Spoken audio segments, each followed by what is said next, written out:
Hola gente.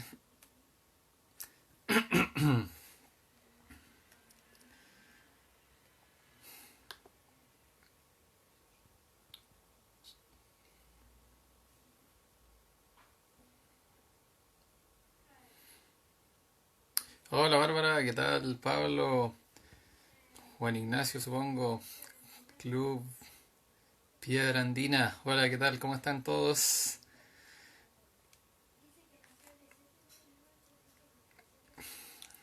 ¿Me confirman cómo me escuchan? ¿Me escuchan bien?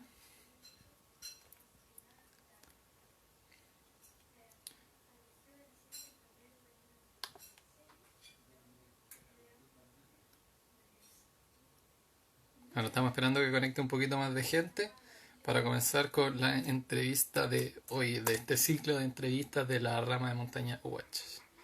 Hola, hola.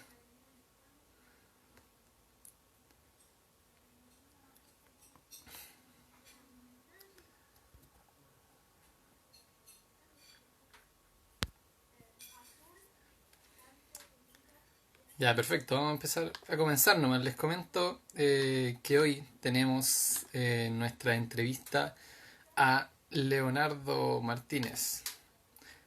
Leonardo, no Leandro Martínez. No, no confundir. Vamos a hacer la conexión con él inmediatamente, ya que se acaba de conectar.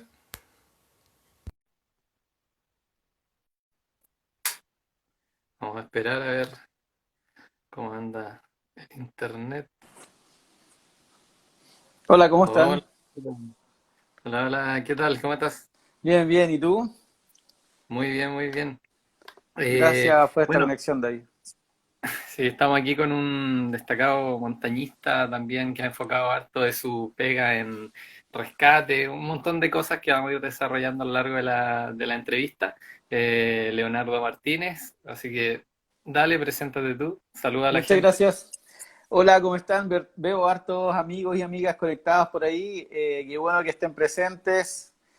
Bueno, me llamo Leonardo Martínez, todo el mundo me conoce como Leo, así que da lo mismo. Llevo más de 20 años haciendo montañismo y principalmente abocado o interesado mucho por el tema de rescate en montaña. Un área que no es muy explorada en general por los montañistas, a pesar de que todos tienen ciertas nociones de cómo hacer una respuesta a una emergencia en el área agreste, o todos reaccionan por instinto, pero hemos enfocado este esfuerzo en profesionalizarnos y en trabajar directamente con situaciones de rescate, muchas veces de forma voluntaria y otras veces en forma privada, contratados para hacer tareas de rescate cuando ya las instituciones estatales no están en condiciones de responder. Normalmente me buscan y tengo un equipo de trabajo ahí que es muy bueno, un grupo de amigos con el que trabajamos muy bien y hemos hecho muy buenas tareas. O sea, podríamos decir que gran parte de tu vínculo con la montaña está directamente relacionado al rescate. Sí, es como lo que más me llama la atención y lo que más me acerca a la montaña, digamos. Igual hago montañismo de forma deportiva, recreativa, hago capacitaciones también, hago muchos cursos con mi empresa que se llama QMM, pero lo que más me motiva en general es como prepararme para las situaciones de rescate y poder asistir también, pues ya sea la situación que lo soliciten, pero ese es un poco el enfoque. Buena, buena. Oye, una consulta, y en cuanto a lo que es montañismo deportivo, ¿en qué disciplinas tú te has enfocado? ¿Qué técnicas te gustan más y has desarrollado más? Mira, a mí me pasó que yo pasé un poco por el trekking, después empecé a hacer montañismo más duro, después empecé a hacer montañismo más invernal. Hubo un tiempo que estuve full dedicado a hacer escalada, yo tengo 44 años, hubo un tiempo que estuve full dedicado a hacer escalada, después la escalada como que me aburrió, ya no hice más escalada, pero en general, y he practicado otros deportes como kayak, he hecho buceo, pero en la práctica el montañismo me gusta en toda su esencia, digamos, o sea... Si me invitan a un trekking, yo feliz, y si vamos a ir a intentar una cumbre, también feliz. Buenísimo, buenísimo. Y en cuanto a lo que ya es rescates, ¿qué disciplinas o qué técnicas son el fuerte que tiene que manejar alguien? Mira, en general, el rescate en montaña está muy asociado al montañismo más simple. ¿Ya? En sí, la mayoría de los rescates que tú realizas no son a más de 4.000 metros de altitud.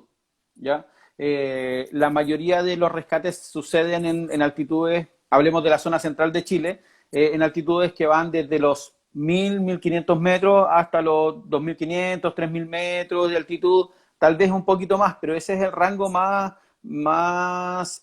mayores incidentes, ¿ya? Los procesos de rescate son variados. Puedes encontrarte desde sacar a una persona con un esguince que no puede caminar, hasta encontrarte gente con lesiones bastante graves y que requieren evacuación a través de una vía aérea, o simplemente muchos fallecen y lo que te toca es recuperar un cadáver. Fuerte eso. Oye, y de lo deportivo, ¿qué tan frecuente tú vas a la montaña y cuáles son tus lugares más favoritos? ¿Qué tipo de entornos te gustan más? A mí me gusta mucho cajonear, me gusta mucho los cajones con nieve, me gusta mucho las laderas, me gusta mucho acampar en montaña. Me encanta estar en la montaña acampando, vivir en la montaña un par de días, para mí es genial. Mira, yo hice muchos cerros hace mucho tiempo, unos años atrás, pero la vida va cambiando. Uno después tiene que trabajar, después tiene que dedicarse a los hijos, después tiene que hacer otras cosas, entonces eso te va quitando tiempo para hacer montaña. Eh, Cuando uno está en la universidad o cuando uno es joven y no tiene mayores responsabilidades, puede irse todos los fines de semana si quiere y no pasa nada. O sea, pero después empiezan a aparecer ciertas responsabilidades que te van quitando un poco el tiempo para ir a la montaña. Por ejemplo, hoy día se me haría muy difícil hacer una concagua durante 3 semanas cuando necesito de esas 3 semanas donde también tengo que trabajar, por ejemplo. O se me haría muy difícil intentar un cerro en Europa hoy día, donde necesito un mes, ¿cierto? O, por ejemplo, amigos que se han ido un mes y medio, 2 meses a Himalaya para intentar un Makalu, un Manaslu, un Everest, se vuelve un poco más complejo desde el punto de vista organizacional y desde el punto de vista social también y familiar. Tú, desde el punto de vista del trabajo, ¿tú vives de la montaña totalmente o tienes otras No, pegas también? no, yo soy informático, tengo una pequeña empresa de servicios informáticos y esa es la que me llena la olla. La empresa de montañismo me llena el espíritu, me llena el corazón. Pero la empresa de montaña o sea, la empresa de informática es la que me llena la olla. Difícilmente podríamos, yo lo intenté. Intenté, yo creé una empresa que se llama Oxígeno Aventura, que todavía existe. Intenté vivir de eso, pero es muy, muy, muy difícil. Y hoy en día, con la situación que hoy día tenemos, yo creo que es muy difícil para la gente que trabaja el turismo. El turismo está completamente detenido, o sea, no hay actividades turísticas. Y de ahí tenemos muchos amigos, muchos compañeros, muchos exalumnos de mis cursos que están en una situación bastante precaria porque no pueden desarrollar su actividad laboral y eso significa que no tienen ingresos. Así Claro, que, no, está afortunadamente difícil eso. tengo otro ingreso de dinero que es el que me mantiene financiado, digamos. Sí, harto contraste ahí, como que uno no tiende a asociar una empresa de informática y por otro lado montaña. Sí, sí, es bien, Oye, bien extraño. ya, ¿hace cuántos años estás ligado al montañismo? Yo llevo ¿Cuándo 24 comenzaste? años haciendo montañismo desde que tomé mi primer curso formal, digamos, ¿ya? Antes salía al cerro, como lo hace mucha gente, con todas las faltas de respeto y con todo el desconocimiento que tenemos cuando empezamos a salir al cerro y vemos que nos gusta. Pero desde ahí tomé mis cursos y empecé a formarme, he estado permanentemente en formación, en capacitación. También ha pasado tiempo en que no he podido ir a la montaña, por ejemplo, un año, 2 años, en que por temas de que no tenéis plata, que tenéis que estudiar, que tenéis que trabajar, un montón de cosas, no puedes ir al cerro. Entonces, son varias etapas que uno va pasando en la vida. Si uno a los 19 años piensa que va a vivir de la montaña y va a poder ir todos los fines de semana a la montaña, lo más probable es que no sea así.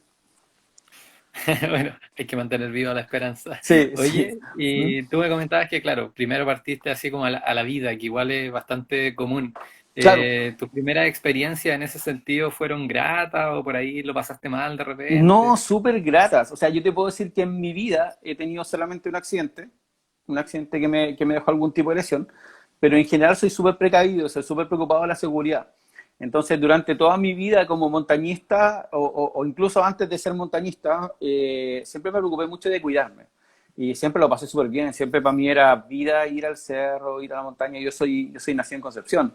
Entonces salíamos para los cerros, por ejemplo, en Abuelbuta, teníamos algunos lugares cuando iba ahí a Chillán, a las termas, o iba ahí al volcán y para mí era genial estar ahí. No hacía montañismo directamente, nunca intenté una cumbre antes de aprender montañismo de forma más formal, pero en la práctica fueron los primeros acercamientos que tuve a saber que me gustaba.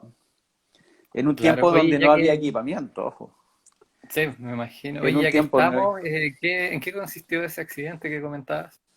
Tuve un accidente donde se nos quebró, estaba cerca de Chillán, cerca de la parte más alta en Chillán, y se nos quebró una placa de hielo que estaba en un suelo, pero una placa de hielo, ¿ya? Que no sabíamos que existía. Y producto de eso se fracturó, nosotros caímos por ahí, caímos a un río, estuvimos un tiempo medios congelados hasta que nos recuperaron los helicópteros de la Marina, parece, de la Fuerza Aérea, y nos sacaron de ahí hasta que me recuperé, pues, o sea, yo tuve algunas quemaduras en los dedos de los pies, en primera instancia me iban a cortar los dedos, pero en segunda instancia lograron recuperarlos y tengo mis patitas enteras. Uf, la sacaste barata, entonces. Oye, ¿y Absolutamente. cuánto te demoró recuperar eso? Así como para estar normal, totalmente 100%, 9 meses. Pero estuve como un mes y medio hospitalizado sin poder caminar. Después empezar a caminar de nuevo. O sea, ¿te has fijado que cuando uno se sienta y estás con los pies colgando, al rato, si te quieres parar, duelen los pies, ¿cierto? Por un tema de la circulación sanguínea y todo eso. Bueno, imagínate eso después de un mes y medio sin pisar, duele muchísimo, muchísimo. Y hay que como que empezar a aprender a pisar de nuevo y todo ese proceso que no es tan simple, pero se banca. Claro, me imagino, debe ser todo un proceso volver a acostumbrarse a eso. Oye, Claro. ¿y por qué escogiste finalmente el deporte de montaña y no otro? ¿O qué otros deportes practicas? Quizás igual tienes otros No, deportes que la te gusten verdad mucho. soy como súper montañista, así como en mi vida he hecho de todo, yo creo, jugué básquetbol cuando era chico, practiqué kayak, jugaba al fútbol, aunque soy súper malo para el fútbol, yo tengo dos pies izquierdos, así, soy súper mierda bajo la pelota. Practiqué un tiempo natación, he hecho un poco de todo, hice mountain bike también. Yo creo que me decidí por el montañismo por un tema de proyección. Y esa proyección tenía que ver no con un tema profesional, sino que con un tema de vida. Era como, ¿qué deporte puedo practicar yo de forma permanente? Que aunque tenga 70, 80 o 90 años, yo igual podría seguirlo practicando. Y entre todo lo que había hecho, yo creo que la respuesta siempre fue el montañismo. La escalada para mí fue súper entretenida durante mucho tiempo, hice varias cosas en escalada. Me gustaba, pero llegó un momento en que dije, ¿sabes qué? No quiero escalar más. Lo mismo me pasó con el mountain bike. Pero en la práctica el montañismo siempre fue algo que me guió, se mantuvo y seguí con el montañismo hasta el día de hoy y espero que ser viejito y que todavía pueda ir a la montaña y seguir disfrutando. Yo tengo amigos, por ejemplo, Don Pancho, que es alguien que vive acá en la zona donde yo vivo en Limache, cerca de Viña del Mar. Él tiene 75, 80 años más o menos y sube todos los fines de semana al cerro, o sea, es como el ejemplo que tengo. Claro. No, sí, totalmente loable. Sí. Oye, una consulta. ¿Y en qué momento ya pasaste del montañismo deportivo a lo que son rescates? Yo creo que siempre fue paralelo. Yo cuando hice mis cursos de montaña, eh, automáticamente fui tomando cursos de rescate también y siempre me interesó como la atención prehospitalaria. Siempre me di cuenta que en los accidentes, en montaña sobre todo, lo que más falla o lo que más se hace no ordenadamente, por decirlo de alguna forma más suave, es la atención médica. Todos creen que saben, no, échenle agua, no hagan esto, no amárrenlo, no desamárrenlo, no, es que aquí tengo un parche, no, es que acá tengo suero, es que aquí tengo una aspirina, ¿me entiendes? Y creo que Hay eso que es echarle pipí. súper, Una vez en un curso nos decían, no, hay que echarle pipí en la herida. por ejemplo, ¿cachai? Y eso encuentro que es súper grave. Yo soy de los que piensa que todas las personas en nuestro país y en el mundo entero deberán tener cursos de primer auxilio en la enseñanza básica. Yo creo que debería ser un ramo obligatorio. Yo creo que RCP debería ser un ramo obligatorio en todos los colegios, en todas las universidades. ¿Ya? Exacto. Entonces, me llamó mucho la atención que yo veía o participé como ayudante o como simple observador de rescates, ni siquiera en montaña, solo en área agreste, y me llamaba mucho la atención decir, oye, pero ¿por qué la atención médica es tan deficiente? O sea, ¿de qué me sirve sacar a alguien que lo atendí médicamente muy mal y que claramente su lesión se va a agravar y se me puede morir? O sea, entonces siempre me preocupé de aprender de la parte médica. Yo no soy profesional de la salud, pero tengo cursos avanzados en atención médica de urgencia prehospitalaria, ¿ya? Entre ellos tengo PHTLS, ICLITLS, he tomado cursos también con la Cruz Roja, he tomado un montón de cursos de atención prehospitalaria, justamente esforzándome en esa parte, en la atención médica prehospitalaria, que para mí es prioritaria. O sea, si yo atiendo, le doy una primera respuesta médica bien a una persona con los recursos que tengo en un área agreste, puedo tener más tiempo disponible para esa evacuación. Si yo hago una mala atención médica prehospitalaria, aunque tenga el helicóptero en 5 minutos, si yo lo hice mal, se me va a morir igual. Entonces, esa primera respuesta, ese soporte básico que uno le da a la persona, porque no es mucho lo que se puede hacer, pero ese poco que uno puede hacer, marca la diferencia entre si una persona vive o muere. O las secuelas que puede quedar O las también. secuelas que pueden quedar después. Sí, absolutamente. Claro. Entonces tú te has especializado bastante en lo que es ya atención médica prehospitalaria, como decías tú. Sí, sí. ¿Y qué otros cursos has tomado? ¿Cuerdas? ¿Trabajo con cuerdas? ¿Esos asuntos? ¿Cómo te Sí, o especializaste en sea, yo esta? en cuerdas, por ejemplo, he hecho cuerdas a nivel agreste, que viene siendo todo lo que está a través de UIA, por ejemplo, montañismo y todo eso. También he aprendido cuerdas de un formato que usan bomberos que se llama NFPA. Yo no soy bombero, pero hacen un tipo de cuerda que es para rescate urbano que se llama NFPA. He estado haciendo formato industrial, ¿ya? Y eso te ayuda también a aprender. Ahora, te da distintas visiones para poder responder y solucionar un mismo problema. ¿Ya? Si bien tienen formas distintas y equipamiento incluso distinto para trabajar, pero te da una amplitud de mentalidad y de visión para poder desarrollar mejor la función que estáis desarrollando. Pero es importante decir que de las operaciones de rescate en áreas agrestes, hablemos solamente de áreas agrestes, ni siquiera de montaña, que son las más comunes. En las operaciones en áreas agrestes, menos del 15% tú haces operaciones con cuerdas. Me atrevería a decir que menos del 10% son rescates con cuerdas. Y en ese contexto, y esta es una orientación también para toda la gente que quiere ser rescatista o que quiere entrenarse como rescatista o que quiere en su vida ser un rescatista, ya sea voluntario o pagado, no importa. Siempre dicen, no, yo quiero ser rescatista y lo primero que quiero aprender es cuerdas. Yo le diría, no, preocúpate mejor de aprender, de tomar un buen curso básico montaña, preocúpate de desarrollar una buena técnica de marcha, de aprender bien orientación, de aprender bien la atención prehospitalaria, que, insisto, es muy importante, y después te preocupes de las cuerdas. Porque las cuerdas no son lo más importante en esto. No me sirve de nada hacer un seco en las cuerdas, sequísimo en cuerdas, si mi respuesta prehospitalaria es deficiente.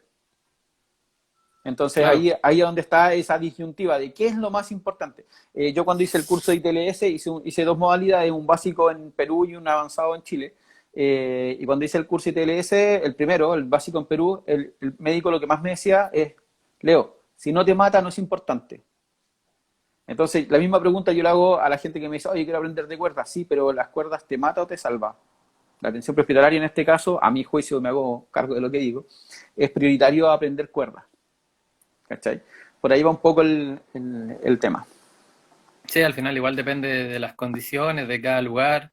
En Chile el trekking y el montañismo se está difundiendo harto, pero no tanto Muchísimo. así escaladas más técnicas. Por ejemplo, no todos van y suben una pared de hielo de no sé Eso es, cuántos po. metros. Entonces, O, por ejemplo, de todos los accidentes o situaciones que tú has escuchado, ¿cuántas han requerido una respuesta con cuerdas? Son las menos. Yo estuve en el Socorro Andino bastante tiempo y en el Socorro Andino de todos los rescates que hicimos, ponle tú que de 10 rescates que hicimos, uno requirió cuerda. Y sería. Y claro. de 100 que se hicieron, uno requirió cuerda donde el rescatista tuvo que colgarse, bajar y sacar a una persona colgando. Entonces, no estoy diciendo que no es importante. Esto es lo mismo que saber conducir probablemente. A lo mejor no tengo auto, pero es bueno saber conducir, ¿cierto? Es mejor saber conducir a que no. Eh, pero en la práctica, en el trabajo mismo, es lo que menos vas a usar. Más vas a usar la atención prehospitalaria. Tengo un amigo que me parece que está conectado, Bruno Durán, es un amigo de mi club y ha sido alumno de mis cursos, y él ha avanzado mucho en el proceso de aprender. Se ha preocupado mucho de especializarse y de seguir aprendiendo. Y Bruno hace poco, en el Cerro La Campana, salió de trekking y se encontró con un accidente grave. Una persona que se había caído con unas rocas y tenía un corte, todo esto en la cabeza. ¿Necesitó cuerdas? No. ¿Necesitó aprender a pilotear helicópteros? No, tampoco. Pero la atención prehospitalaria que él hizo pudo marcar la diferencia entre un resultado y otro. Entonces a eso voy. Ahí está Bruno Durán saludando.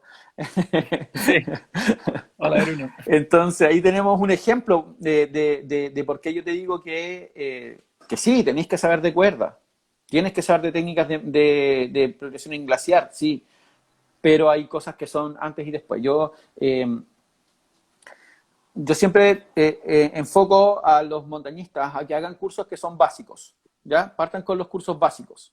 Para mí, en el formato, los cursos básicos son el básico montaña, uno básico de cuerda y un básico de escalada, ¿ya? Pero complementario a eso, necesitas un curso de atención prehospitalaria que te va a servir en cualquier momento. Y después vienen todos los demás, los avanzados, los que tienen que ver con progresión en glaciar, con supervivencia, con, qué sé yo, orientación terrestre, meteorología, nivología, glaciología. Después vienen los demás. Hay cosas que son básicas. No te puedo enseñar a correr antes de enseñar a caminar. Por ahí va un poco el contexto. Y en ese sentido, ¿qué curso le recomendarías a toda la gente? Siempre un básico montaña. Básicamente. Siempre un básico montaña. Un básico montaña, un curso de atención prehospitalaria de 20 horas es suficiente para tener las nociones básicas. No se tomen el curso más avanzado, porque les aseguro que hay gente que está recién partiendo en el montañismo y se toma un WFR de 80 horas. Genial, maravilloso, te gastaste 400.000 pesos en un curso. Pero yo te pregunto, 6 meses después, te coloco un caso y no te acuerdas. Y yo lo hago. O sea, sí, o sea, te enseña muy bien, los cursos son súper buenos. El problema es la capacidad humana. La capacidad humana, o sea, hay dos cosas que necesitamos para aprender. Uno es el conocimiento y el otro la experiencia. Si yo hoy día te hago un curso de inglés y esta entrevista la hacemos en inglés, pero tú nunca antes hablaste en inglés, te aseguro que en 6 meses más te digo, hello, how are you? Y probablemente ni siquiera te acuerdes cómo responder. A eso voy. ¿Se entiende? Entonces yo siempre digo, oye, tomen un curso básico de 20 horas, después se toman un WFR. Y después del WFR tómense o sea, después se toman un WAFA. Y después del WAFA tómense el WFR. Y después háganse un PHTLS, un ITLS y todos los que vienen después, todos los que quieran. Pero partamos de lo básico. No partamos aprendiendo a manejar camiones y todavía no sabemos manejar autos, por ahí un poco el tema.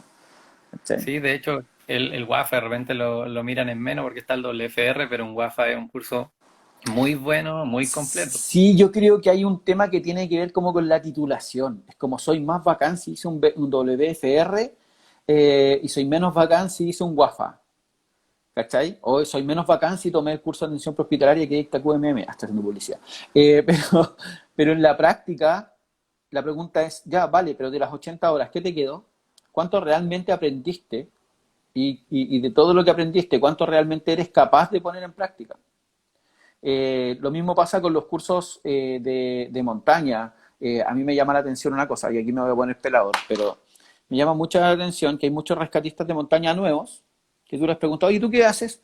No, yo soy rescatista en alta montaña. Como que suena más importante, es como que, oh, alta montaña, es como impactante. Entonces, cuando uno sabe y tú le dices, ay, ¿cuántos rescates al año hay en alta montaña? No, ninguno. Ah, vale, buena onda.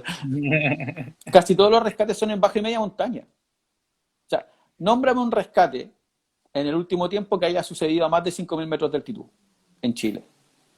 Tendremos un caso probablemente. Probablemente. Entonces, a eso voy. A eso voy. Vamos por lo básico.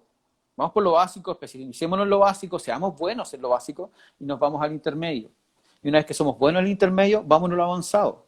Con ese contexto podemos establecer ciertos parámetros de funcionamiento y podemos avanzar en el proceso.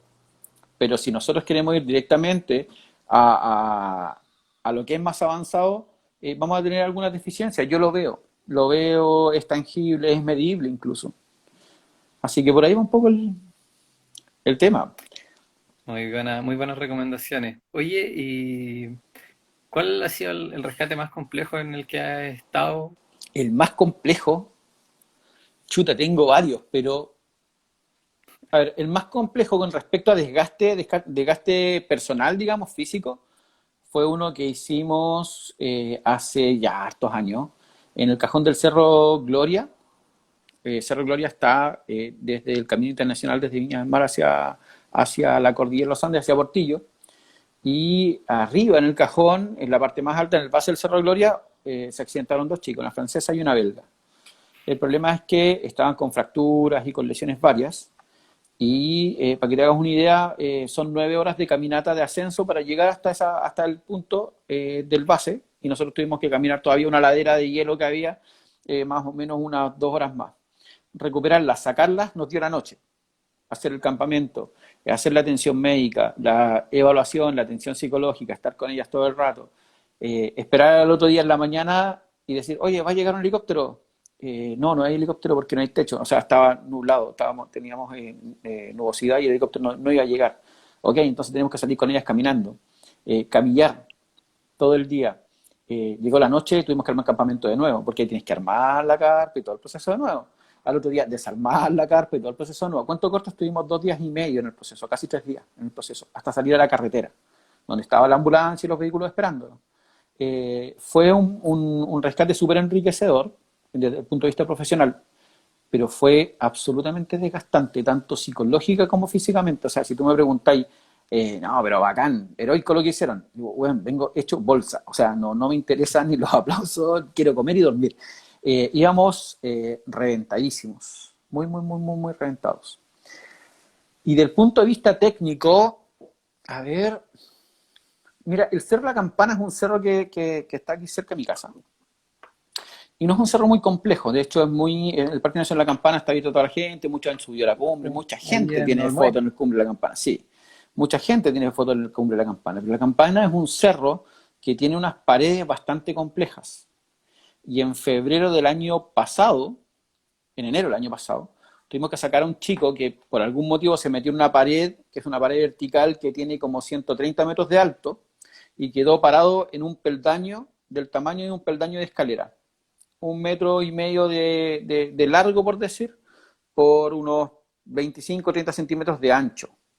Si el tipo se movía, se caía. Y caía a los 100 y tantos metros. Entonces nosotros tuvimos que subir durante la... Y esto fue tipo 3 de El la tipo tarde. subió hasta ahí escalando y ahí No, se dio cuenta que no no. podía seguir Bajó, subiendo. bajó desde la Ah, cumbre y no sé cómo llegó hasta ahí porque para nosotros era complejo. Para nosotros, que tenemos conocimiento y algún tipo de experiencia, era complejo. Entonces nosotros tuvimos que durante la noche progresar, bajar por un lugar donde la roca es muy mala, la roca se rompe, es pura roca muerta. Y hasta llegar a un punto donde ya no podíamos bajar más y solamente lo escuchábamos. Pero necesitábamos mantenerlo despierto, porque si él se dormía, se caía. Entonces hubo un bombero de los bomberos del Olmué, que siempre también participan de los rescates, que le habló durante toda la noche. Cantaban, se contaban chistes, una cuestión, pero muy... Y recién, cuando apareció la primera luz de la madrugada, nosotros pudimos bajar a una persona que le tiró una cuerda con un arnés. El tipo, en el poco espacio que tenía, logró ponerse el arnés sin amarrar y lo asistimos para que escalara hasta un punto seguro y de ahí sacarlo. Eh, fue muy cubierto por la prensa este tema porque dentro de las evaluaciones de riesgo, nosotros considerábamos que teníamos 80% de probabilidad de que este tipo saliera muerto de ahí y teníamos 20% de probabilidad de sacarlo vivo.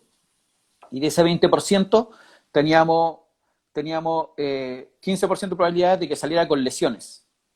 Y lo sacamos vivo y sin ninguna lesión de ahí. Y tuvimos después, afortunadamente nos evacuaron en helicóptero desde la cumbre de Cerro La Campana hasta el aeródromo y todo eso.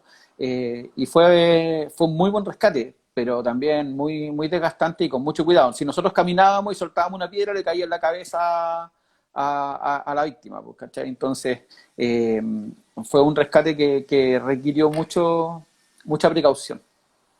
pero el Cerro de la Campana es un cerro que es bien concurrido, pero justamente de repente igual lo miran a huevo. Sí, por eso mismo, por eso mismo. Es muy concurrido y tiene unas áreas que no son el sendero andinista, que son bastante técnicas.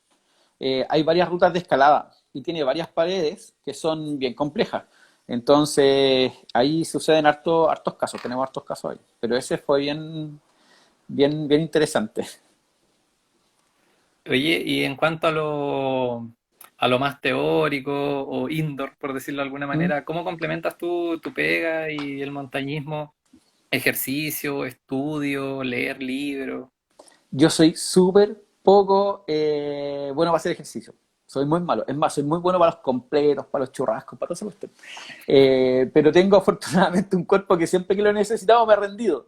Entonces, por eso puede ser que no soy tan pegado. Yo, por ejemplo, me cargué al gimnasio, no me gusta ir a correr, lo encuentro muy aburrido.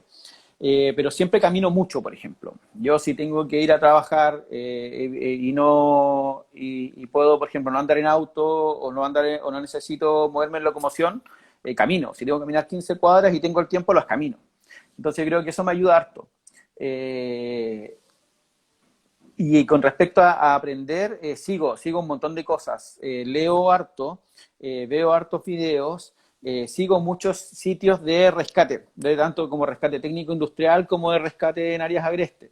Tengo un grupo de amigos, por ahí están algunos, el Sebastián, el Felipe, el Eric, el Rodrigo, que son gente que también está siempre así, oye, ¿cacharon esto? Oye, ¿vieron esto otro? Y tenemos un grupo que todos los días, un grupo WhatsApp que todos los días tiene 100, 200 posteos, ¿cachai? Y van pasando cosas, oye, miren este documental, miren esto. Entonces, siempre hay esa alimentación mutua entre los amigos también. Entonces, como que mi círculo funciona en eso. Mi círculo funciona en ese ambiente, entonces estáis permanentemente recibiendo información, conversando, hablando, viendo equipos nuevos y trabajando y alimentándote de más información. Leo mucho sobre casos de rescates, cómo se resolvieron. Y eso mismo también me ha ayudado a tener la capacidad o probablemente el know-how para poder resolver mejor ciertos casos que pudieron haber sido resueltos de otra forma. Sí, pero la forma que lo hicimos nosotros funcionó, y funcionó bien. Entonces, yo creo que eso también es un buen apoyo. Siempre tener una base de historias, de datos. Cuando dicen, oye, hubo un rescate en tal lado, yo busco información. Veo quién lo hizo, cómo lo hicieron, por qué lo hicieron, trato de averiguar por qué lo hicieron así. Entonces, así me voy como retroalimentando y voy un poco poblando más de información la cabeza. Sí, bien importante eso. Y buena esa dinámica que se da en este grupo de amigos que tú comentabas, porque al final todos se comparten de todo y ahí tenía a la mano hartas cosas que a veces a uno se le pasan por alto. Sí, pues mi Oye, club de montaña también son súper hiperkinéticos, así siempre están pasando cosas. Entonces, es re entretenido el club de la Andina y también pasamos harta información y todo. Va bien. Leo, ¿y recuerdas algún rescate que haya sido cómico, chistoso? O sea, ¿alguna talla? Una talla. Ah, una vez hicimos un rescate cerca del glaciar de Juncal. Ya, el glaciar de Juncal también es quinta región de Chile. Aquí hay gente que nos está viendo desde afuera, así que vamos a ir ser más o menos específicos. Chile hacia la frontera con Argentina. Fuimos a hacer un rescate de un chico que tenía problemas, pero nunca nos dijeron qué problema tenía. O sea, nunca nos dijeron, oye, tenemos un chico accidentado, tiene una fractura. No, nunca tuvimos claro qué pasaba. Cruzamos un estero, que es el estero Monos de Agua, caminamos hacia el glaciar y de repente vemos un chico que nos hace señas y ya, pues, nos acercamos, oye, tú eres tal persona, sí, soy yo. Ah, ya, bueno, cuéntanos, ¿qué te pasó? ¿Tienes fracturas? No, no tengo nada. ¿Te caíste? No, nada. ¿Y qué te pasó? No, es que miren, se me rompió el pantalón y él andaba con un pantalón como de tercera capa y había hecho como un potocross, pero no era que el pantalón se le rajó, sino que se le salió todo el trasero del pantalón, ¿cachai? Y quedó a poto pelado, ¿cachai? Tal cual. Y ese era su problema porque no sabía cómo salir de ahí, ¿cachai? Había pedido ayuda y no lo habían pescado. Y pidió ayuda, no encontró nada mejor que decir, oye, vengan a ayudarme porque no quiero salir a poto pelado de acá. Y lo más interesante era que, y esto es una recomendación para todos, siempre anden trayendo una chaqueta de repuesto, siempre anden trayendo una botella de agua en su mochila. Hay cosas que uno no debe sacar de la mochila. Y este chico no andaba trayendo nada más. Y lo peor es que andaba con una mochilita de este tamaño, así como de 20 litros. Menos, 16 litros. Entonces no tenía nada con qué cubrirse. Andaba con su polera, su pantalón, sus zapatos y sería todo. Y fue muy chistoso porque le hicimos bullying todo el camino hasta que llegamos a la camioneta, no sé, pues le pusimos apodos y todo lo demás y fue muy chistoso. Fue muy chistoso. Después se rajó con los completos y la cerveza, sí. Así que hay que reconocerlo, valió la pena. Tiene un mérito. Oye, ¿qué marca era Sí. el pantalón? Ya pasó. Sí, no me acuerdo, o sea, es que creo que lo habían traído de afuera, se lo habían regalado, lo habían traído de afuera, pero no me acuerdo ese detalle. Pero fue muy chistoso. Tengo un amigo que hizo el curso básico conmigo, tomó el curso básico conmigo, y se compró unos pantalones de tercera capa, ¿puedo decir marca, no? En Doite. En Doite, probablemente Bruno que está ahí se acuerda y el tipo se puso los pantalones, la tercera capa, hizo 2 o 3 prácticas de autodetención en nieve y eran así como un vestido de pascuense, así puras tiritas para abajo, ¿no? Está todo roto también. Así que sí, hay historias chistosas, hay historias entretenidas. ¿Viste el Bruno? Me acuerdo, dice el Bruno, ¿viste? Eh, Entretenido. Así que hay varias cosas que pasan, po, varias cosas que pasan con los alumnos, en los cursos, los rescates, es re entretenido. Si quieres contar alguna más, dale nomás, si nos queda tiempo. Esas son como las que casi todos los rescates son como bien. Hay un susto que pasamos. Hicimos un rescate también en La Campana, unos chicos que subieron por unas paredes y quedaron atrapados como una terraza. Y, y tratábamos de escalar, pero como era de noche y eran 3 de la mañana, estábamos intentando llegar hasta ellos. Era Kilimanjaro, me dice el Marcelo, que no eran los pantalones que se le rompieron a mi amigo en la nieve, eran Kilimanjaro, no eran Doite. Un saludo a Las sí, disculpas la de disculpa Doite. Doite, no era Doite, era Kilimanjaro. Cosas que pasan cuando uno hace programa en vivo. Ya, pues resulta que no podíamos llegar a estos 2 chicos que estaban arriba. Estábamos con los bomberos del MUE y llegamos a un punto donde los escuchábamos, pero no lográbamos llegar escalando hasta donde ellos estaban. Entonces dijimos, oye, sabes que estamos muy cansados, así que descansemos, ellos están en un lugar seguro, no se van a caer, así que descansemos y cuando amanezca, seguimos de nuevo. Nos tiramos los sacos de dormir entre medio de las piedras y nos pusimos a dormir. Estábamos durmiendo y de repente sentimos un cuerpo, una persona, un cadáver, un cuerpo de humano caer por las rocas. Y, pa, pa, pa, pa, pa, pa, pa. Y yo no sé cómo, pero salté de mi saco de dormir, no sé cómo lo abrí, salté de mi saco de dormir y quedé parado mirando así, ¿qué pasó? ¿Qué pasó? Y los chicos que estaban arriba, los que estaban atrapados, nos dicen, no, si se nos cayó un chagual. El chagual es como una planta que tiene puntas, pero que tiene como un tronquito que parece que se quema, ¿no? ¿Lo ubican? Entonces, y se les cayó, pero sonaba igual que un cuerpo cayendo por las rocas. Ya de ahí para adelante no pude seguir durmiendo porque me ha asustado. Así que al rato amaneció y ya seguimos operando y en un par de horas lo habíamos sacado. Ah, Sí, bueno, así que menos mal que terminó bien eso, no. sí, sí, Pues sí. cuídense cuando vayan a la montaña, sigan las instrucciones, los senderos, las rutas, no se vayan para cualquier lado, es re peligroso, no salgan solos. Si no tienen experiencia, hay un triángulo, mira, yo tengo un triangulito acá, que lo tengo en mi tablet, deja girarlo, ahí está girado. No sé si se vea. Sí, por ahí. Déjalo un poquito más. Ahí. Ahí está, ¿no? Ya. Este triangulito tiene 3 lados iguales. Dice conocimiento, equipamiento y organización. Quiero que, me gustaría que la gente que nos está viendo lo recuerde, ¿ya? Porque este triángulo es la base de reducir el riesgo, ¿vale? Nosotros tenemos 2 cosas cuando vamos a la montaña. Por un lado tenemos el peligro y por otro lado tenemos el riesgo. El peligro son todas las cosas que están. ¿La montaña es peligrosa? Sí. ¿Le vamos a bajar el peligro? No, sigue siendo peligrosa. ¿Nos podemos congelar? Sí. ¿Nos podemos perder? También. ¿Nos podemos accidentar? También. Entonces, los peligros siempre están. Un río es peligroso, una roca es peligrosa, un sendero en un peñasco es peligroso. Nosotros no podemos trabajar con el peligro, no podemos jugar con el peligro, pero sí podemos jugar con el riesgo. Mientras mi conocimiento, lo voy a colocar de nuevo para que, mientras mi conocimiento sea adecuado, yo tenga el equipo adecuado y mi organización sea la adecuada, mi nivel de riesgo va a bajar. El riesgo nunca va a ser cero. El riesgo nunca va a ser cero, pero sí lo puedo minimizar al máximo. Significa que, por ejemplo, si yo tengo un curso básico montaña y además tengo un buen curso de escalada en roca y además sé trabajar con cuerdas y además tengo un curso de atención prehospitalaria, la probabilidad de que yo me accidente, la probabilidad de que ese accidente sea grave o la probabilidad de que ese accidente grave termine en un caso fatal son menos.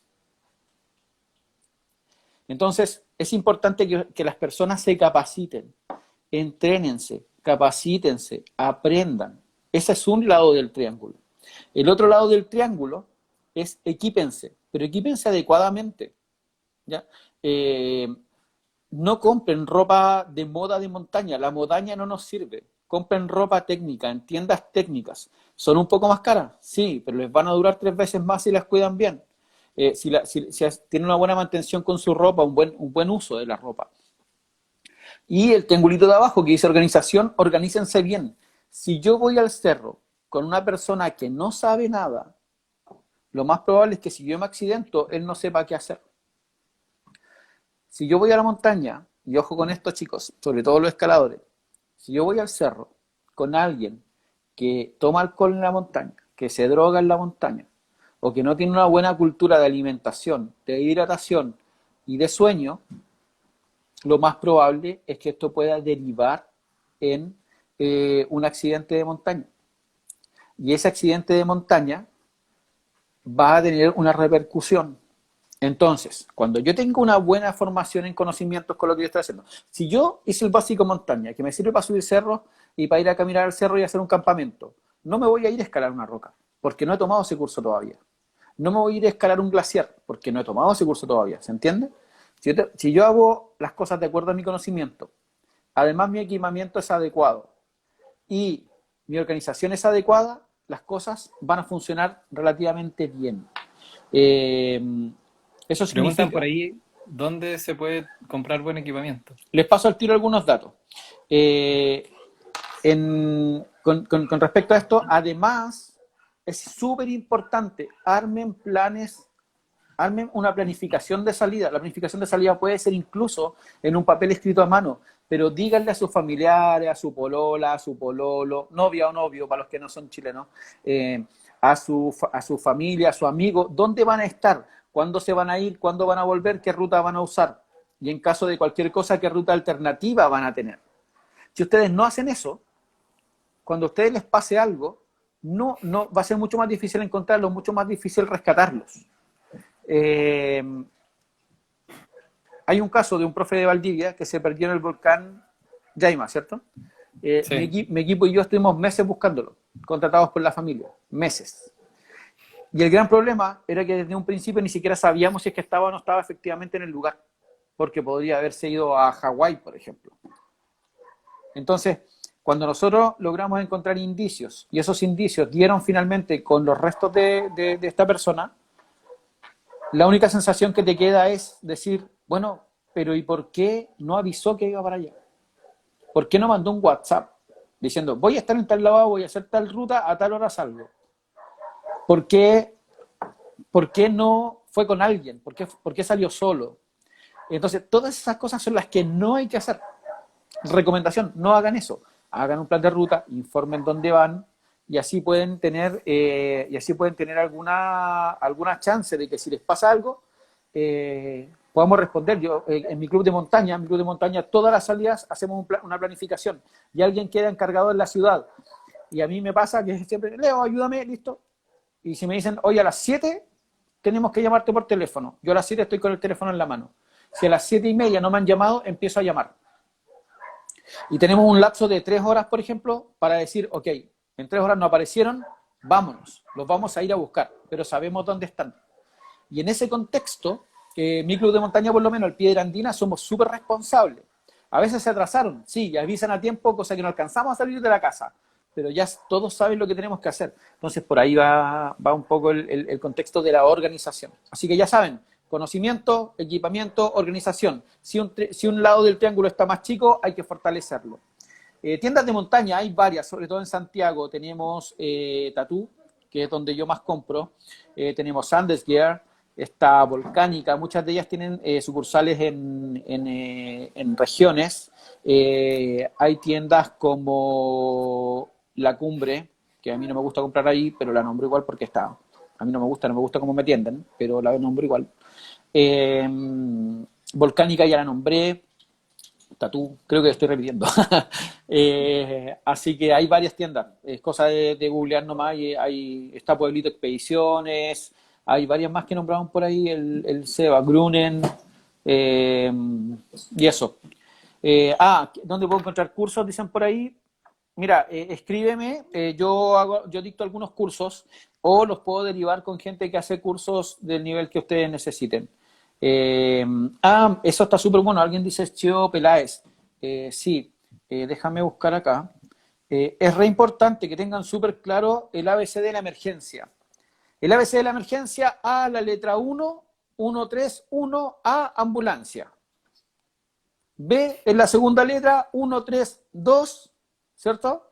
Bomberos. C, 133, la tercera letra, carabineros. D, 134, cuarta letra, detectives. O PDI que le decimos nosotros.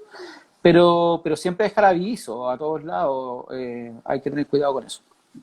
Sí, recuerdo que el tema del profesor que se perdió, algunos miembros de la rama fuimos a ayudar un fin de semana, cuando recién estaba pasando esto y como que necesitaban harta gente y todo. Y claro, habían muchos problemas porque como que ya sabían que había ido para allá, pero no sabían a qué iba, no sabían bien con qué equipamiento iba. Decían, no, pero andaba con una cámara de fotos, quizás andaba tomando fotos, no, pero que iba, quizás iba a hacer cumbre o no. Recuerdo que la familia tampoco sabía qué equipamiento tenía él y con qué equipamiento había salido, lo cual igual podía ser un buen dato, pero no se manejaba mucha información en cuanto a eso, entonces ahí la parte de organización en general fue la parte que quizás falló un poco y con la cual se podría haber agilizado todo el proceso. Absolutamente. O sea, yo no puedo dar muchos detalles porque tenemos un contrato de confidencialidad con los datos más duros de esto, pero sí les puedo decir que durante muchos días incluso se perdió fuerza de trabajo orientándola a buscar en las orillas de las lagunas, en Captré, en el lago Conguillío, en los senderos aledaños, y que si hubiese habido un plan de ruta, esa fuerza se hubiese enfocado directamente en la ladera donde se encontró el cuerpo de este profesor. Entonces, pongo este caso y lo expongo como un ejemplo de lo que no hay que hacer, porque esto trae un montón de temas. O sea, si yo me accidento en la montaña, me voy a morir y listo, o sea, no voy a saber qué más pasa. Pero ¿qué pasa con tus familiares que están meses esperando que tu cuerpo aparezca? Que invirtieron dinero, a nosotros nos contrataron, a nosotros la familia nos pagó y no es barato un rescate privado. Entonces, imagínense tener que costear todo eso. Ahora, afortunadamente hay gente que tiene de dónde obtenerle el dinero, probablemente pide un préstamo, se endeuda, qué sé yo. Pero ¿qué pasa si tú o tu familia no tienen los medios para pagar un rescate privado? Imagínense que un rescate privado puede costar por operación por día cerca de 2 millones de pesos por día. Y cuando operas durante 5 días, estás hablando de 10 millones de pesos. Y si le pones helicóptero, una hora de vuelo helicóptero cuesta, hoy día debe estar costando más o menos 1.600.000 pesos la hora de vuelo. Y cuando tienes 4 horas de vuelo, 5 horas de vuelo, 10 horas de vuelo, entonces es re difícil lograr encontrarte. Ahora, tu familia puede decir, oye, aquí está la plata para las horas de vuelo, aquí está la plata para los honorarios, aquí está la plata para la logística, aquí está la plata para arrendar camionetas, comprar equipo, todo. Pero y si no sabemos dónde fuiste, como dice el Seba, que el Seba Cherpa es parte de mi equipo de trabajo, es uno de la gente que trabaja conmigo, muy buen equipo, y tú decís, oye, pero ¿y dónde buscamos? ¿De qué me sirve tener toda esta implementación, toda esta logística, toda esta indumentaria? ¿Ah? Estos rescatistas guapos, ¿ah?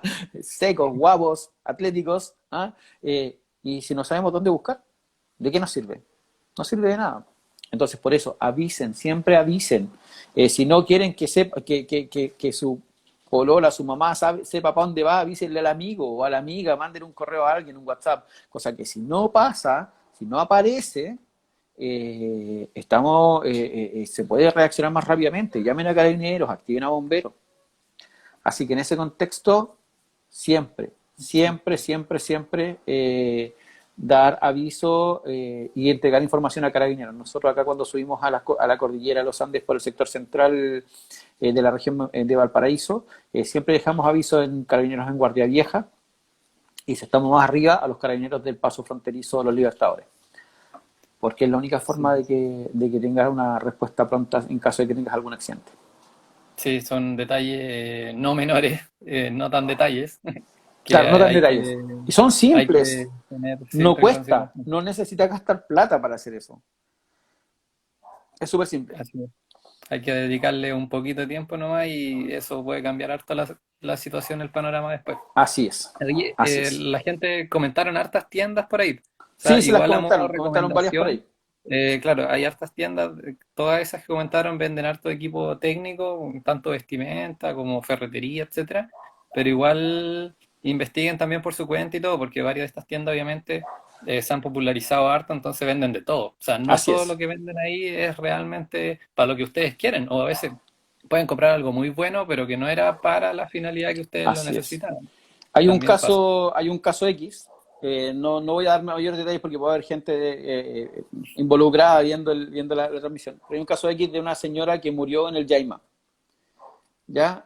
Murió por hipotermia, y después cuando yo hice con un amigo, estuvimos revisando el caso del accidente de ellos, o más bien del accidente del deceso, nos dimos cuenta que la vestimenta que tenía eran puras marcas las marcas que yo le llamo modaña, o sea, ropa que parece de montaña, pero que no es ropa técnica.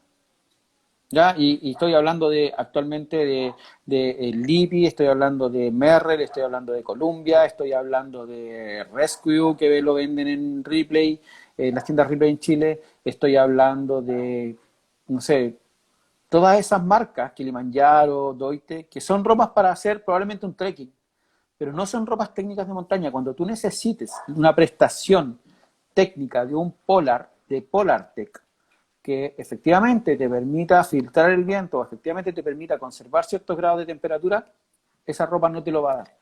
Entonces hay que ser muy cuidadoso con la ropa que uno usa para montaña.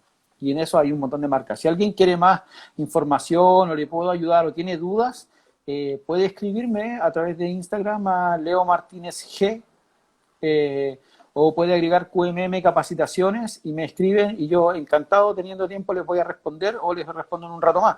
Pero es un muy buen método para poder ir eh, accediendo a prendas que, sí, es verdad, son un poco más caras, pero su vida no cuesta 40 lucas.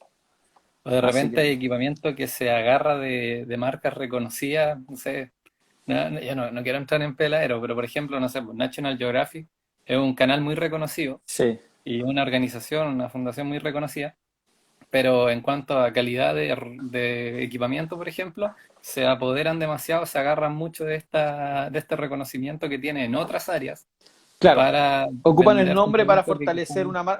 una línea de producto que no es la de ellos. Y que en la práctica no Así son que ellos además los que producen, solamente pagan por usar la marca. Así que hay que tener mucho cuidado, así que tengan mucha precaución en eso. Y si no sabe, aquí ninguno de nosotros, ninguno de los que hacemos montañismo y que ahora hacemos rescate en montaña y que podemos hacer este tipo de charlas, que si yo, ninguno de nosotros llegó sabiendo. Yo aprendí de otras personas y aprendí de gente que me enseñó y aprendí de lo que yo fui leyendo y aprendí de otros que escribieron libros. Pregunten, averigüen, infórmense, busquen con quién asesorarse, pero no tomen las decisiones así nomás porque podríamos tener casos más o menos complejos y no queremos que nadie se accidente ni se muera eh, Exacto, en para ninguna la parte. gente, exacto, para la gente de Valdivia y sobre todo los que están postulando a la rama, nosotros vamos a tener charlas y talleres enfocados a aprender todas estas cosas y en Valdivia, tiendas físicas, eh, está Andesgear, Volcánica, Pueblito Expedición igual tiene harto equipamiento Mm. y en cuanto a capacitaciones, el más fuerte vendría siendo Alerce Outdoor igual, que como empresas en la región o que tienen presencia en cuanto a aquí a nivel local. Sí. Pasando a otro asunto, en tus comienzos, tanto en el montañismo como en el rescate, ¿cuáles fueron las principales dificultades que tuviste en todo ámbito, técnico, monetario, familia, amigos? Ojo que estamos hablando de los años 80. Eh, técnico. Primero técnico. Yo afortunadamente no me sobraban las lucas, pero podía juntar mis luquitas para comprarme cosas. Pero en los años 80, 85, 86, principios de los 90, no había tiendas de montaña en Chile. Mis primeros zapatos de montaña, y siempre cuento esto, mis amigos se van a reír porque siempre cuento esto, mis primeros zapatos de montaña los compré con mi plata, pero en Chile no había donde comprar. Todos los zapatos que tú accedías eran usados, que dejaban los extranjeros que venían a Chile. Entonces, un amigo tuvo que ir a Alemania por un tema académico. Y yo le dije, mira, Patito, cómprame unos zapatos de montaña. Estas son las marcas que yo conozco, weón. Búscate una tienda. Le dibujé mi pie en un cartón. Y él se llevó el cartón con el dibujo de mi pie y se andaba paseando por las tiendas metiendo el cartoncito en los zapatos hasta que encontró uno más o menos un precio que era lo que yo tenía para pagar, digamos, y que le dijeron que era bueno y que eran técnicos y todo, y era una de las marcas que yo había recomendado, que era Garmont. Entonces, me trajo mis primeros zapatos Garmont nuevos en cajitas, nadie los había usado antes, y eran morados con amarillo. Entonces, fue como, eran los zapatos más feos del mundo, pero eran los más bellos porque eran mis primeros zapatos nuevos. Hoy en día, vamos a cualquier tienda, podéis elegir el precio que tú puedas pagar. Y dentro del precio que tú puedes pagar, tienes 3, 4, 5, 6 modelos distintos. Y si no te gusta, te vas a otra tienda. Y si no te gusta, te vas a la otra. Y si no te gusta, los encargáis por internet. Yo no tenía esa opción. Entonces, para mí lo más difícil fue el equipo técnico. Yo llegué a usar zapatos de cuero inflado. No sé si alguno de los que nos está viendo alguna vez ha escuchado hablar de los zapatos de cuero inflado. Los zapatos de cuero inflado son 2 capas de zapato, ¿ya? Que les ponían como un pegamento dentro y después con calor eso se inflaba y te quedaba una especie como de separación entre las capas de cuero. Ese zapato usábamos con unas plantas durísimas, durísimas, horribles. Igual quedan calentitos, o sea, deben tener buena aislación, ¿o No no? tanto, No no tanto. tanto, no tanto. De hecho, lo que muchos usaban zapatos 4 o 5 números más grandes para poder colocarse de calcetines de lana o cosas así. Eh, entonces, en la práctica, eso fue, yo creo, lo más difícil. Acceder a equipo técnico, para mí, comprarte un mosquetón era casi impensado. Mi primer mosquetón me lo regalaron y era un mosquetón ya usado. Comprarte cuerdas, muy, muy, muy difícil. Había poca información, por ejemplo, con respecto a las certificaciones, a las normas, a todo ese tipo de cosas. El montañismo se hacía más principalmente por conocimiento heredado. Así que hoy día no, hoy día hay acceso a normas, hoy día hay acceso a información, hay videos. Métanse a la página de la UIAA y pueden obtener información sobre certificación. Métanse a la página de las marcas. Petzl tiene una muy buena plataforma, Black Diamond tiene una muy buena plataforma, y etcétera, etcétera, etcétera. Hay un montón de marcas que tienen muy buenas plataformas donde uno puede revisar información y aprender también. No tan solo comprar, también aprender. Sí, o varias tiendas tienen blogs donde ahondan Sí, más en las tecnologías, en las marcas, en los objetivos de cada uno de los sí, elementos. y volviendo a la capacitación, hoy día hay muchos lugares donde uno se puede capacitar, mejor o peor, no importa, pero hay muchos lugares donde uno se puede capacitar, bueno, sí importa, pero hay muchos lugares donde uno se puede capacitar. Nosotros en QMM dictamos varios cursos, pero también hay otras empresas. Está el Eric Través, por ejemplo, mi amigo anda por ahí dando vueltas, que dicta cursos el WFR, el WAFA y otros más. Eh, Así que hay donde formarse. ¿Es caro? Sí. Si quieren hacer montañismo, bienvenidos a uno de los deportes más caros que tenemos en Chile. No es tan caro como hacer vela, por ejemplo, que es más caro, pero no es barato. No es como comprar una pelota de 10 lucas y jugamos 20 buenos por lado. O sea, es más o menos caro, pero sí, si se van a dedicar a esto, tengan claro que van a tener que invertir un poquito de lucas para que todo funcione bien y no se pongan en riesgo. Me siento privilegiado porque hago vela y montañismo, pero soy bien rata, ¿Viste? siempre busco todas las ofertas, Todas las todas las ofertas, ofertas. Ah, todas. buen detalle. No compren equipo técnico usado. No compren equipo técnico usado. Si usted va a comprarle un polerón a alguien, un pantalón, un zapato usado, vale, no hay problema. Pero si usted va a comprar cuerdas, mosquetones, cintas, qué sé yo, todo el equipo técnico del cual depende su vida, que si se rompe se va a morir, no compre usado, compre equipo nuevo en tiendas certificadas, en tiendas especializadas, ¿ya? Porque no sabemos cómo cuidaron el equipo, cómo cuidaron el equipo las personas que lo están vendiendo. No conocemos a las personas. Yo no compro equipo usado, excepto a personas que yo sé que trabajan igual que yo, que tienen un conocimiento similar al mío o tienen las mismas precauciones que yo. De lo contrario, no compro equipo técnico. Exacto, no, una muy, muy, muy, muy buena recomendación. De hecho, yo tampoco compro nada técnico usado y he comprado un par de cosas, pero justamente a chicos de la rama de montaña que yo conozco, sé que son responsables, que lo Que han sabes cuidado. cómo los han cuidado y todo eso. Claro, y que si tuviera algo, no lo venderían derechamente, Así lo es. botarían. Lo desecharían, eso es. Que son responsables Oye, para también. ir cerrando un poco, algunas preguntas. Queremos que nos recomiendes un libro o algún documental. Un libro, a ver, documentales hay montones. A mí el que más me gusta, una película que se llama Tocando el Vacío. ¿ya? Es la historia de dos escaladores en el Ciudad Grande, en Perú, donde uno se cae, queda colgando de la cuerda, y el que queda arriba sin saber si está vivo o muerto, principalmente pensando que está muerto, tiene que cortar la cuerda para salvarse el mismo, y no les voy a seguir contando para que vean la película o se compren el libro porque es una muy buena historia. Documentales hay un montón, Oye, para un métanse. poquito, ¿sabes qué? Vamos a reconectar.